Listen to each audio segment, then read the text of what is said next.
Working with communities is an important part of our work to protect our watersheds. Throughout 2024, we worked to strengthen community engagement and ensure that our Watershed Restorations public-facing programs are inclusive of all people and communities in the county.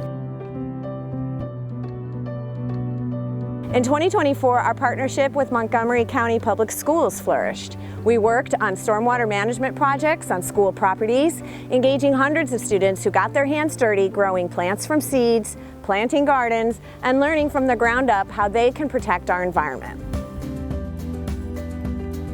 From creating rain gardens and an urban farm at Loiterman Middle School to planting new trees as part of the state's 5 Million Trees initiative to nearly 20 trash cleanups with schools, DEP and Montgomery County Public Schools are working together to nurture our students and our communities while fostering a greener, healthier future for our children.